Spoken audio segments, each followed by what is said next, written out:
우리가 지금 요한계시록 7장 9절로 17절에 있는 말씀을 오늘 살피게 되는데요. 우리가 시작한 지 오래된 것 같아서 야, 이거 언제 나가나 이런 생각을 하지만 또 이렇게 금방 또 요한계시록을 7장을 마무리할 수 있게 됐습니다. 7장에 중요한 7장은 사실 굉장히 중요하죠.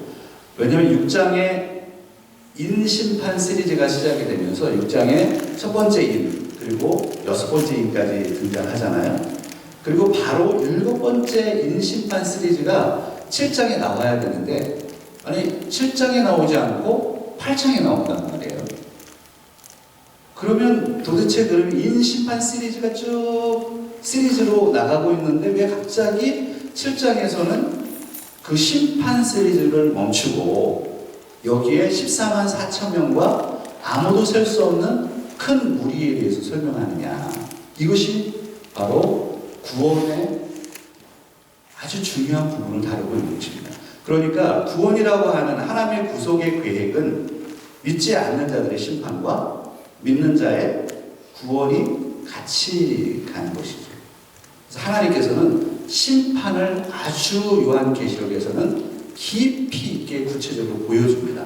그러면서 그 가운데 하나님께서 믿는 자들을 어떻게 구원해 내시는지를 설명하고 있는 것이죠. 그래서 7장에 있는 이 메시지가 우리에게는 너무나도 힘이 되고 위로가 되는 말씀입니다.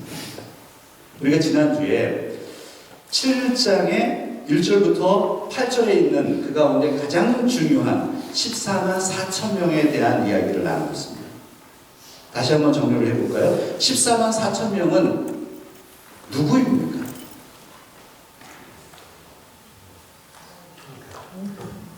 예. 뭐라고요? 14만 4천 명은 누굽니까? 여호와 증인의 왕국회 간 사람들인가요? 14만 4천 명이 신천지 사람들인가요? 14만 4천 명이 하나님 교회 사람들인가요? 우리는 그거 아니라고 지금 다 알고 있습니다. 14만 4천 명은 그러면 세대주의에서 이야기하는 유대인들입니까? 이 부분도 제가 지난주에 잠깐 언급했었죠. 지금 세대주의 견해 가운데 우리가 세대주의는 제가 계속 설명을 쭉 드려왔고 앞으로도 이 22장까지 갈 때 많은 이야기들이 오고 갈 텐데 좀 성경 요한계시록을 좀 세대주의의 관점으로 풀어가기 때문에 이건 문자적인 해석이거든요. 세대주의자들은. 그래서 구약의 시대, 그 다음에 예수님 시대, 교회 시대, 우리가 전 3년간, 후 3년간 이거를 세대를 다 이렇게 조각조각 내가지고 그 시간 순서별로 사건이 진행된다라고 보기 때문에 그래서 세대주의에서는 이 요한계시록 4장을 미래의 사건으로 보잖아요. 4장부터 이 지금 심판이 미래, 우리에게는 지금 임하지 않은 미래의 사건으로 보기 때문에 이것을 나중에 회복될 로마서 11장 우리가 살펴봤지 않습니까? 로마서 11장에서는 이스라엘의 회복을 설명하고 있는데 그 이스라엘의 회복이 예수님의 재림 직전에 후 3년 반 그 대환란기에 회복될 유대인이라고 14만 4천 명을 그렇게 정의하는 그 부분도 우리는 잘못됐다고 제가 말씀을 드린 거고요. 그래서 그러면 오늘 7장, 요한계시록 7장에 있는 1절부터 8절에 나와 있는 14만 4천 명 그리고 오늘 9절부터 17절에 나와 있는 아무도 셀 수 없는 무리 같은 거예요? 다른 아무도 셀 수 없는 무리는 누굽니까? 이 문제를 풀어봐야 알겠죠. 그러면 세대주의 얘기를 했으니까 세대주의 잠깐만 더 얘기를 해볼게요. 세대주의는 이게 문자로 이게 성경을 문자로 풀려고 하다 보니까 많은 오류를 범하는데 왜 이런 일이 발생이 되느냐면 성경은 문자로 풀어야 될 부분이 있습니다. 반드시 문자로 풀어야 될 때가 있고 또한 상징으로 설명돼야 되는 게 있는 거죠. 예를 들어 14만 4천 명을 문자적으로 14만 4천 명이다 이렇게 하면 여호와의 증인과 같은 오류에 빠지는 거죠. 왕국회관에 들어오는 그 숫자가 14만 4천 명이다 이렇게 표현하면 이게 해석이 안 되는 거거든요. 이거는 상징적인 개념인데 상징을 상징으로 풀어내야 되는데 문자로 풀러가 모든 것을 문자로 풀려고 하면 문제가 발생이 되는 거예요. 그래서 이제 그 14만 4천 명 그리고 이 아무도 셀 수 없는 큰 무리 이런 부분들을 또 나누려고 하는 개념을 가지고 있는 거죠. 이거는 14만 4천 명과 아무도 셀 수 없는 큰 무리는 다른 무리일 거라고 생각을 하다 보니까 이제 세대주의에서는 어떻게 생각을 하느냐면 제 노트에 다 나오는 이야기인데 제가 이따가 설명을 좀 드릴게요. 아무도 셀 수 없는 큰 무리와 14만 4천 명은 다른 개념으로 보니까 세대주의에서는 14만 4천 명을 나중에 예수님의 재림 직전의 대환란기, 이 대환란기도 세대주의에서 얘기하는 대환란기와 우리가 전통적으로 우리 개혁교회에서 얘기하는 그런 그 환란하고는 개념이 다릅니다. 대환란은 7년, 예수님 재림 직전의 문자적인 7년, 그러니까 정확하게 7년을 얘기해서 나누어서 3년 반, 3년 반으로 생각해서 그 후반기에 유대인들이 회복할 것이라고만 보기 때문에 그러면 9절부터 나오는 이 아무도 셀 수 없는 큰 무리는 이방인이 돼버리는 거예요.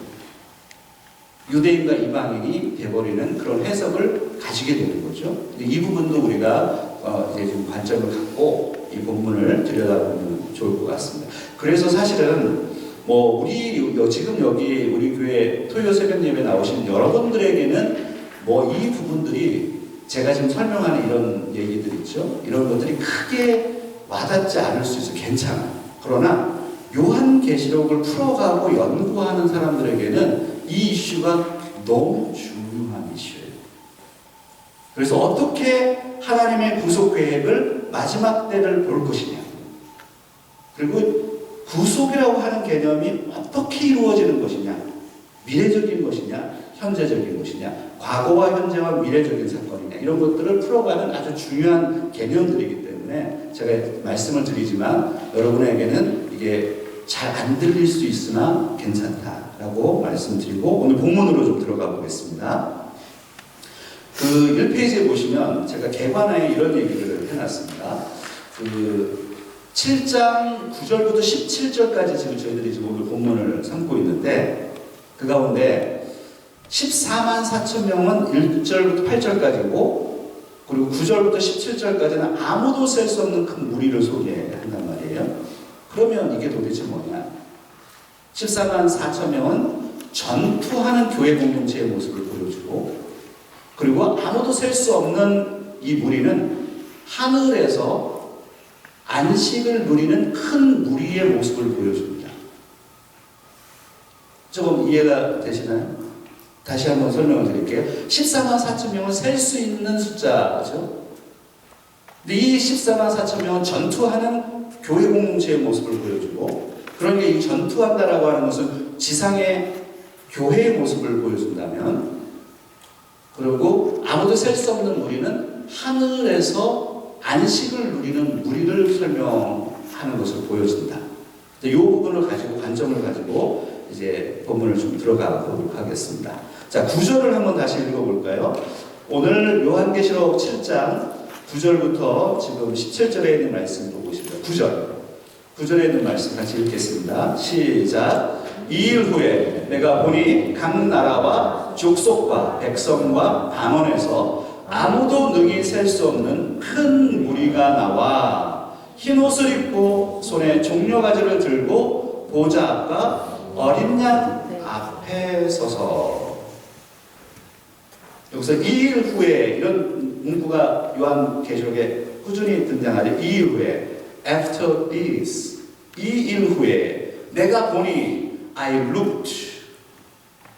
근데 여기에 내가 보니 이것도 계속 반복되어 있습니다. 사도 요한이 좀 환상을 보는 거죠. 근데 오늘 여기에 특별히 9절에 내가 보니라고 하는 이 단어를 좀 설명해 보고 싶은데요. 이것은 나는 보았다라고 하는 서술문처럼 보여지지만 사실은 헬라어 원문에는 이두라고 하는 단어를 썼습니다. 이두, 이게 감탄사예요. 보라, behold가 맞죠. 그래서 behold, 보라. 그 사도 요한이 지금 환상을 보는 겁니다. 환상을 보는데 너무나도 큰 무리, 아무도 셀 수 없는 그 큰 숫자의 무리를 보고 나니까 이렇게 얘기하는 거예요. Behold. 다른 부분에서는 이렇게 표현했던 거예요. I looked. 내가 보았다. 이렇게 표현했지만 사실은 Behold. 아무도 이길 수 없는 무리를 너희들도 보라. 이런 표현을 가지고 있습니다. 내가 보았다. 왜냐하면 이렇게 얘기할 수 있는 게 왜냐하면 보세요. 각 나라와 족속과 백성과 방언에서 모든 전 세계로 표현하는 거 아니에요? 전 세계 국가와 민족과 종족을 다 표현하는 거 아니에요? 그 전 세계의 사람들 가운데서 아무도 셀 수 없는 큰 무리를 봤다는 거예요. 근데 그 무리는 어떤 무리예요? 구원받은 하나님의 백성들이래요. 구원받은 하나님의 백성들을 봤다는 거예요. 그래서 너무나도 감격한 거예요. 사도 요한이. Behold. 너희들도 보라. Behold. 아무도 셀 수 없다라고 하는 이 단어를 보세요. 아무도 셀 수 없는 큰 무리. 오늘은 그래서 아무도 셀 수 없는 큰 무리 이 단어를 머리에 각인하는 거예요. 여러분 한번 따라할까요? 아무도 셀 수 없는 큰 무리. 아무도 셀 수 없어요. No one could count. 큰 무리라고 하는 건 a great multitude that no one could count. 아무도 셀 수 없다. 이 말씀이 정말 감동적인데 구원받은 하나님의 사람들이 얼마나 많을까 그런 거 한번 생각해 보셨나요? 저와 여러분들이 구원받았고 나중에 결국에 우리는 하나님을 만나서 그게 하늘이 될지 땅이 될지는 알 수 없으나 새하늘과 새 땅에서 하나님과 영원히 살게 될 것입니다. 그때 그곳에 모여있는 무리가 얼마나 큰가. 우리가 상상할 수 없을 정도의 많은 사람들이 모일 것이다. 14만 4천 명이면 그런 건 카운트 되는 게 아니에요. 카운트 할 수 없어요. 아무도 셀 수 없는 큰 무리. A great multitude that no one could라는 단어 쓰죠. could count. 아무도 셀 수 없다. 그 아무도 셀 수 없는 그 큰 무리, 그 무리가 도대체 얼마나 큰 무리고, 그리고 하나님께서는 이 무리에 대해서 구약에서부터 계속해서 증거해 왔거든요. 그래서 아무도 셀 수 없는 큰 무리는 창세기에부터 아브라함을 통해서 이 카운트하는 것을 얘기를 했어요. 아무도 셀 수 없다라는 거예요. 하나님의 백성들, 하나님이 선택한 하나님의 사람들. 그래서 우리가 창세기 15장 5절에 있는 말씀에 보면 아브라함에게 하신 말씀이잖아요. 2페이지라고 가보세요. 노트 2페이지에 보시면 하나님의 아브라함에 하신 약속과 관련되어 있잖아요. 창세기 15장 5절에 있는 말씀. 하나님께서 어느 날 아브라함을 밖으로 불러내서 하늘을 쳐다보라고 하잖아요. 한번 같이 읽어보겠습니다. 그를 이끌고 밖으로 나가 이르시되 하늘을 우러러 무별을 셀 수 있나 보라. 또 그에게 이르시되 내 자손이 이와 같으리라. 아브라함이요, 자손이 원래 아들이 몇 명이었습니까? 아브라함은 항상 헷갈려. 아브라함의 자녀가 몇 명이었죠? 이삭이 한 명이었나? 아니 그러니까 이스마엘이 있었잖아. 그럼 2명이네. 그죠? 근데 여기 어떻게 내 자손이 셀 수 없이 많아질 거야. 별을 셀 수 있나 봐라. 너 후손이 이와 같을 것이다. 아브라함에게 지금 이스마엘과 이삭을 얘기하는 게 아니잖아요. 아브라함을 선택해서 아브라함 후손이 이와 같이 많아질 것이다. 지금 2025년을 살고 있는 현재 이 지구에는 80억 명이 있습니다. 그리고 우리 성경의 연대를 통해서 본다면 지질학적 연대와는 다르게 성경의 연대를 보면 6,000년 동안 얼마나 많은 사람이 이 지구에 있었겠습니까? 그 가운데 하나님이 얼마나 많은 사람을 선택해내셨을까요? 그래서 아무도 셀 수 없는 거예요. 셀 수가 없는 거예요. No one could count. 아무도 셀 수 없어요. 그래서 역대상 27장 23절에 열왕기상 3장 8절에 보면은 솔로몬이 아무도 셀 수 없던, 자기가 이 사람들이 너무 많아서 너무 힘들다, 통치하기가 힘들다 이렇게 고백했잖아요. 열왕기상 3장에 보면. 그러면 신약시대에 와서 이 아브라함의 정체성을 누가 계승하느냐? 바로 믿음을 가지고 있는 사람들이 아브라함의 후손으로 들어가는 거잖아요. 아브라함의 혈통적인 후손이 아니라 믿음을 가지고 있는 사람들이 아브라함의 자손으로 들어가잖아요. 그게 갈라디아서 로마서에 나오는 이야기 아닙니까? 그래서 2페이지 맨 마지막에 보면 갈라디아서 3장 6절에 있는 말씀을 한번 같이 볼까요? 아브라함이 하나님을 믿음에 그것을 그에게 의로 정하셨다 함과 같으니라. 3장 9절 그러므로 믿음으로 말미암은 자는 믿음이 있는 아브라함과 함께 복을 받느니라. 3장 29절 너희가 그리스도의 것이면 곧 아브라함의 자손이요 약속대로 유업을 이을 자니라. 아멘. 바로 저와 여러분들이 아브라함의 그래서 후손이라는 거예요. 창세기에 이미 얘기했던 별을 셀 수 있나 거라. 아브라함은 보고 너희 후손이 이와 같이 많아질 것이다. 거기에 저와 여러분이 들어가 있는 거예요. 별처럼. 아무도 셀 수 없는 큰 무리에 들어가 있다. 그렇기 때문에 세대주의에서 이제 3페이지로 넘어가시면요. 세대주의에서 자꾸 얘기하는 이것을 유대인과 그 다음에 이방인으로 나눠버리기 시작하니까 그러면 여기에 맞지가 않은 거예요. 이방인들, 유대인들이 회복이 되고 예수님의 재림 직전에 유대인들이 돌아올 것이고 그리고 이 땅의 환란기 동안에 이방인들이 회복될 것이다 라고 했을 때 이 아무도 셀 수 없는 큰 무리와 맞지 않는 해석이 되기 시작하는 겁니다. 그래서 이 부분은 구약에서부터 신약에까지 그리고 예수님이 다시 오시는 그 재림의 순간까지 구원받는 하나님의 교회 공동체, 하나님의 사람들, 구원받은 하나님의 백성을 가리키는 그런 표현입니다. 14만 4천 명, 아무도 셀 수 없는 큰 무리. 이게 같은 개념입니다. 근데 관점이 좀 틀려요. 14만 4천 명은 전투하는 교회 공동체의 모습을 보여준다면 아무도 셀 수 없는 큰 무리는 이미 하늘에서 안식을 누리고 있는 구원받은 하나님 백성들의 모습을 보여주는 것입니다. 자, 그렇다면 지금 3페이지를 좀 보고 있죠. 여러분 노트 3페이지 보고 있고 지금 요한계시록 7장 9절부터 17절에 있는 말씀 나누고 있습니다. 여러분 노트 3페이지에 가보시면 각 나라와 족속과 백성과 방언에서 이렇게 표현되어 있습니다. 이 단어가 은혜가 각 나라와 족속과 백성과 방언에서 언어죠. 모든 나라, 모든 에트닉 그룹, 모든 종족들, 모든 백성들, 모든 언어들 그 가운데 하나님께서 자신의 백성들을 모았단 말이에요. 모았는데 그 자신의 백성들의 수가 얼마나 많은지 무별을 셀 수 있나 보라. 그와 같이 많아진 그 아무도 셀 수 없는 하나님의 백성들의 무리, 그 영광들, 그것을 우리가 보게 되는 것이죠. 4페이지를 좀 넘어가 보시면요.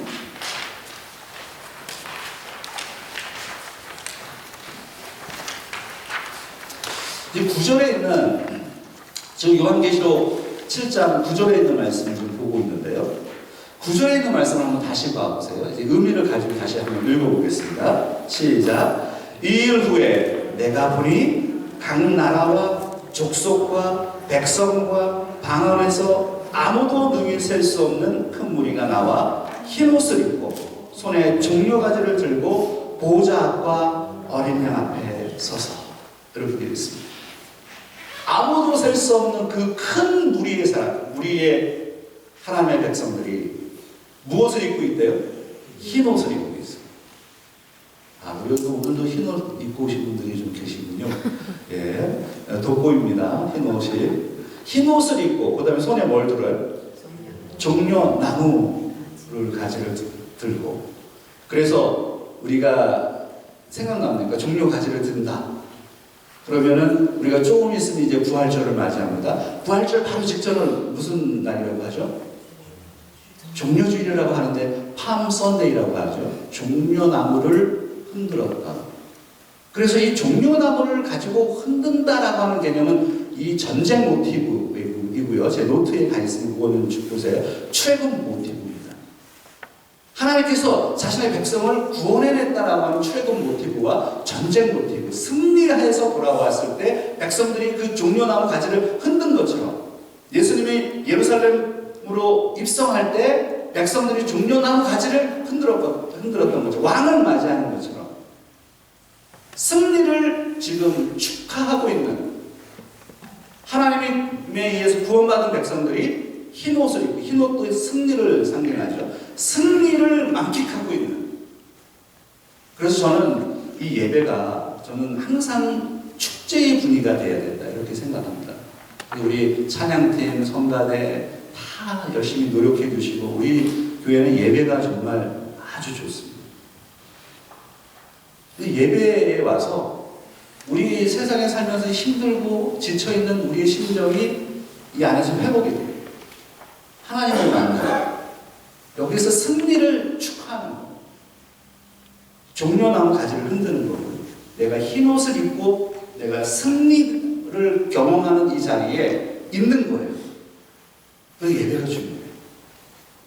지금 구원받은 하나님의 사람들, 아무도 셀 수 없는 그 수많은 무리들이 흰 옷을 입고 손에 종려나무 가지를 들고, 그리고 어디에 서 있다고요? 이게 중요해요. 어디에 서 있어요?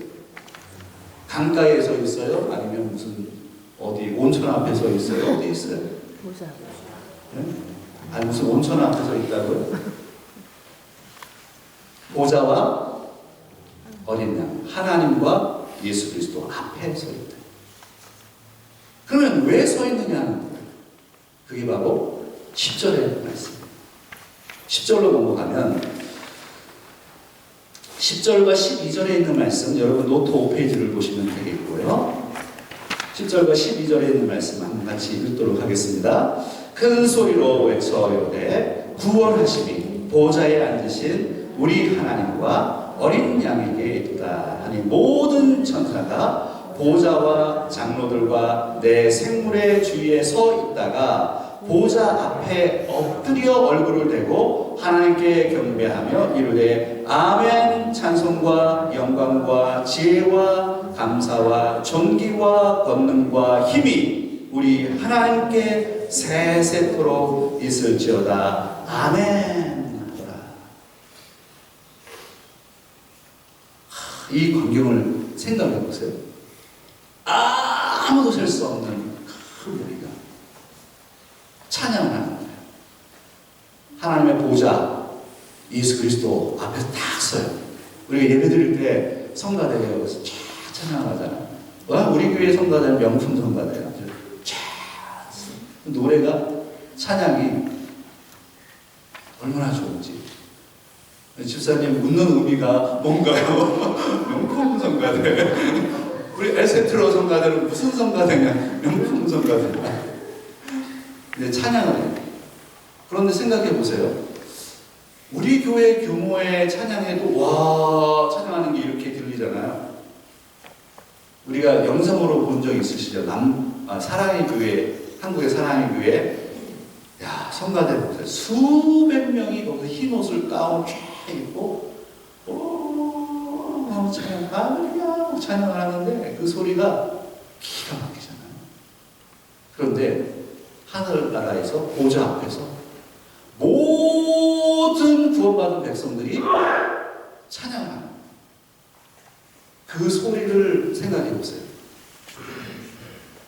조수미를 따라가겠어요? 누굴 따라가겠어요?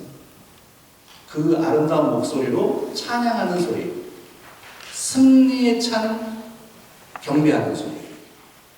근데 그 아무도 셀 수 없는 큰 무리가 이렇게 찬양을 합니다. 그래서 11절에 있는 말씀은요, 이것은 성경에 보면 좋은 성경은 이것을 따옴표로 만들었을 거고, 그렇지 않으면 그냥 서술형으로 되어 있을 텐데 이것은 노래입니다. 그래서 영어 성경을 보면 그런 걸 다 이렇게 노래로 이렇게 따옴표로 이렇게 만들어 놨죠. 뭐라고 해요?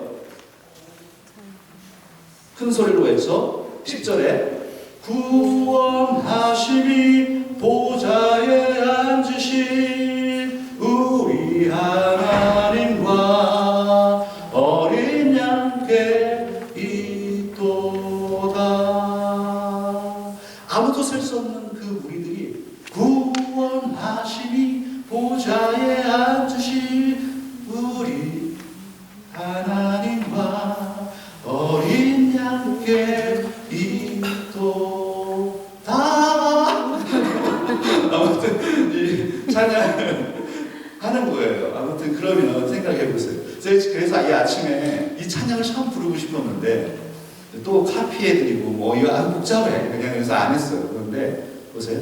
구원하심이 보좌에 앉으신 우리 하나님과 어린 양께 있도다. 이러한 찬양을 한 사람이 하는 게 아니에요.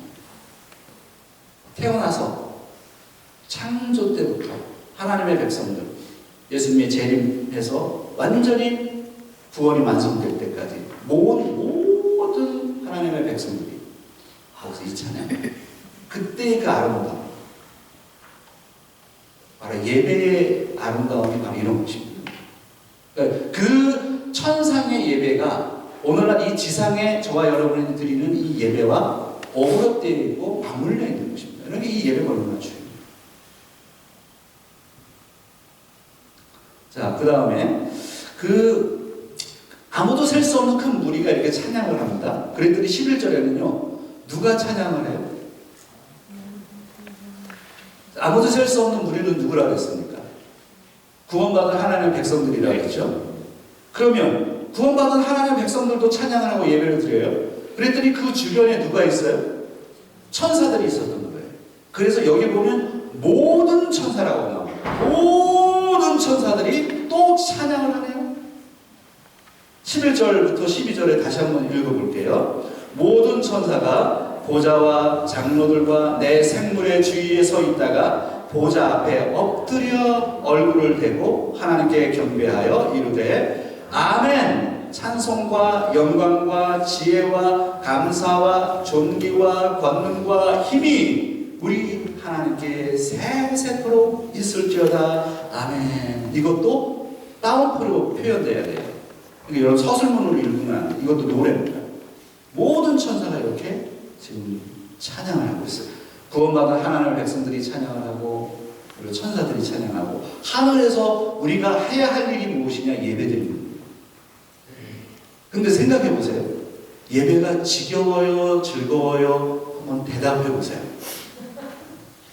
아니 제가 솔직히 한번 물어보고 싶었어요. 여러분 예배가 지겨워요? 즐거워요? 기뻐요? 근데 왜 여기서 제가 지금 거의 끝내야 될 시간이 왜 이렇게 빨라 시간이 들어오고 제가 5분만 더 해봐. 여러분 난리 난다. 막 비비고 막 눈으로 막 레이저를 쏴요. 제가 그거 다 압니다. 레이저를 쏘고 어떤 사람은 막 손 시계 막 이러다 시계 뭐라고 아예 들고서 이래 막 이래. 우리는 조금만 막 1시간만 넘으면 우리는 몸살 나는 거예요. 아니 우리는 그럴 수 있어요. 이 세상에서. 그런데 예배의 간격이라고 하는 게 천상에서의 예배의 간격은 지루함과 거리가 멉니다. 그런 단어는 없습니다. 그러니까 밤낮, day and night, 밤낮 찬양합니다. 근데 그게 지겨운 게 아니에요. 그 간격과 황홀함. 저는 신앙생활 하면서 제일 좋았던 게 뭔지 아세요? 뭐 성경 공부하는 것도 있었고 뭐 이런 게 있지만 저는 예배가 제일 좋았다고 생각해요. 예배의 자리에 앉으면 세상의 모든 근심 걱정이 덜어집니다. 그러니까 우리가 세상의 근심이 걱정이 얼마나 많습니까? 지금 세상이 흉흉합니다. 그 안에서 우리는 불안하거든요. 근데 예배의 자리에 와서 그 모든 것들을 정리하는 거예요. 그리고 난 하나님 앞에 있는 거예요. 그때의 그 평안함. 저는 평생 예배 드리면서 왔던 그 순간들이 저에게 가장 좋았다고 저는 평가해요. 예배를 놓치고 싶지 않아요. 누가 설교하고 이런 건 문제가 되지 않아요. 아무리 설교를 못해도 저는 설교에 불평해 본 적이 한 번도 없어요. 그런 건 의미가 없는 거예요.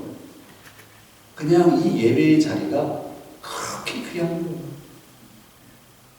근데 우리가 그러한 예배의 그 충만함이 하나님 나라에서 이루어질 것이다 라는 그 기대를 한번 해보세요. 얼마나 감사한지. 자, 그 다음에 6페이지로 넘어가 볼까요? 13절, 14절. 13절, 14절. 제가 설교를 정리해야 될 시간이 가보네요. 13절, 14절 같이 한번 또 읽겠습니다. 장로 중 하나가 응답하여 나에게 이르되 이 흰옷 입은 자들이 누구며 또 어디서 왔느냐? 내가 말하기를 내 주여 당신이 아시나이다 하니 그가 나에게 이르되 이는 큰 환난에서 나오는 자들인데 어린 양의 피에 그 옷을 씻어 희게 하였느니라. 여기 보면 여기 큰 환난이라고 하는 단어가 나왔습니다. 그래서 세대주의자들이 이 단어 하나를 끄집어낸 겁니다. 그러니까 성경을 볼 때 여러분 조심해야 될 게 뭐냐면 통합적인 성경 이해를 필요한 거예요. 성경을 단어 하나 집어가지고 이단들이 그렇게 하는 거야. 이 단어를 가지고 구약의 단어를 하나 집어내서 맞추려고 하는 거예요. 그러다 보니까 자꾸 오리에 빠진단 말이에요. 여기서 이 큰 환난이라고 하는 단어가 나왔기 때문에 아, 이것은 예수님의 재림 직전에 7년 대환란을 얘기하는 것이다 라고 해석하는 게 본문의 문맥에 맞지 않다. 이해가 되시나요? 제가 얘기하는 게. 그래서 여기서 큰 환난에서 나오는 자들, 그럼 이 큰 환난에 나오는 자들이 도대체 무엇을 의미하느냐라고 했을 때 다니엘서 7페이지 보세요. 다니엘서 12장 1절을 배경으로 한다. 다니엘서 12장 1절에 있는 말씀을 한번 같이 읽어보도록 하겠습니다. 그때에 내 민족을 호위하는 큰 군주 미카엘이 일어날 것이요 또 환란이 있으리니 이는 개국 이래로 그때까지 없던 환란일 것이며 그때에 내 백성 중 책에 기록된 모든 자가 구원을 받을 것이다. 환란이 올 것이고 구원을 받을 것이다. 큰 환란이 있을 것이고 구원을 받을 것이다. 이렇게 얘기하니까 세대주의자들이 지금 얘기하는 건 뭐냐면 이 큰 환란은 우리 성도들은 환란을 면한다라는 거예요. 그 얘기 아니라고 제가 얘기 드렸습니다. 성도는 환란을 겪어야 돼요. 그러면 이 환란을 어떻게 얘기하고 싶어 하느냐면 예수님의 재림 직전의 대환란이라고 생각을 하는 거예요. 그러나 다니엘서에서 얘기하는 이 큰 환란은 예수 그리스도의 재림 직전의 대환란을 의미하는 게 아닙니다. 뒤를 보세요. 성경 제 노트 8절에 보면 이미 다니엘이 그 예언을 한 다음에 BC 167년에 안티오쿠스 에피파네스라고 하는 이 그리스의 알렉산더가 죽고 난 다음에 나라가 제국이 4개로 분열됐단 말이에요. 그때 시리아 지역을 통치했던 안티오쿠스 에피파네스라는 사람이 BC 167년에 예루살렘 성전을 무너뜨리고 거기에 돼지의 제사를 지내기 시작했고 우상을 숭배하기 시작했단 말이에요. 그러니까 그 사람들에게는 이미 그게 환난인 것이고 그 다음에 마태복음 24장에 보면 로마가 쳐들어와요. AD 70년에. 그래서 로마가 이스라엘을 쳐들어와서 예루살렘을 무너뜨리고 거기에 로마의 국기를 꽂아버렸단 말이에요. 그리고 우상, 제우스를 섬기게 했단 말이에요. 그게 대환란인 거예요. 그 사람들에게. 무슨 얘기냐? 대환란이라고 하는 것은 끊임없이 과거도 있었고 2000년 전에도 있었고 예수님 때도 있었고 지금 오늘도 있었고 앞으로도 올 개념인 거예요. 환란은 끊임없이 있었다는 겁니다.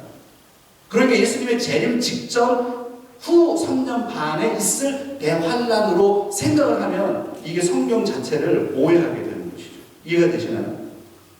오늘 이 부분이 충분히 이해되지 않아도 요 정도만 들어놓고 또 이제 나중에 또 반복할 수 있습니다. 그래서 요한계시록을 보면서 우리가 중요하게 생각해야 될 게 무엇이냐면 재림에게 초점을 맞춰 있으면 안 됩니다. 초림과 재림 사이의 전체 기간을 종말의 기간으로 보고 그때 이미 환난과 심판과 구원이 동시에 일어나고 있는 겁니다. 그러니까 예수 그리스도의 2000년 전에 예수 그리스도가 십자가에서 달려 돌아가시고 부활 승천하는 그 순간부터 이미 사탄은 패배했고 완전히 패배하지는 않았지만 패배되었고 환난과 심판과 구원이라고 하는 이 개념이 계속 지금도 이루어지고 있고 앞으로 완성되어 갈 것이다 라고 하는 전체적인 그림을 그릴 수 있어야 됩니다. 그래야지 요한계시록이 풀립니다. 이 부분을 좀 말씀드리고요. 이제 마지막으로 15절부터 17절에 있는 말씀 같이 한번 보겠습니다. 9페이지에 있습니다. 같이 한번 읽겠습니다. 그러므로 그들이 하나님의 보좌 앞에 있고 또 그 성전에서 밤낮 하나님을 섬김에 보좌에 앉으신 이가 그들 위에 장막을 치시리니 그들이 다시는 줄이지도 아니하며 목마르지도 아니하고 해나 아무 뜨거운 기운에 상하지도 아니하리니 이는 보좌 가운데 계신 어린 양이 그들의 목자가 되사 생명수 샘으로 인도하시고 하나님께서 그들의 눈에서 모든 눈물을 씻어 주실 것입니다. 하나님의 백성들의 이 완전한 승리, 이것을 보여주죠. 그래서 우리는 다시는 목마르지 않고 어떠한 해나 뜨거운 기운에 상하지도 않을 것이고 하나님께서 생명수 샘으로 인도하실 것이고 우리들의 눈에서 모든 눈물을 씻어 주실 것입니다. 여러분 믿으십니까? 아멘이시죠? 위로가 참 우리가 이 땅에 살면서요 힘들고 어려운 순간들이 있습니다. 그런데 기억하세요. 하나님께서 우리를 최종적으로 이렇게 모든 눈물을 닦아주실 것이다. 이 말씀은 요한계시록 21장에 나오잖아요. 맨 뒤에 보세요. 22장에 있는 말씀, 21장, 22장에 있는 말씀, 그 말씀에 12페이지 맨 뒤에 한번 같이 읽고 제가 마무리하겠습니다. 같이 읽겠습니다. 내가 들으니 보좌에서 큰 음성이 나서 이르되 보라 하나님의 장막이 사람들과 함께 있음에 하나님이 그들과 함께 계시리니 그들은 하나님의 백성이 되고 하나님은 친히 그들과 함께 계셔서 모든 눈물을 그 눈에서 닦아주시니 다시는 사망이 없고 애통하는 것이나 곡하는 것이나 아픈 것이 다시 있지 아니하리니 처음 봤던 것들이 다 지나갔음이로라. 계시록 22장 1절 다시 저주가 없으며 하나님과 그 어린 양의 보좌가 그 가운데 있으리니 그의 종들이 그를 섬기며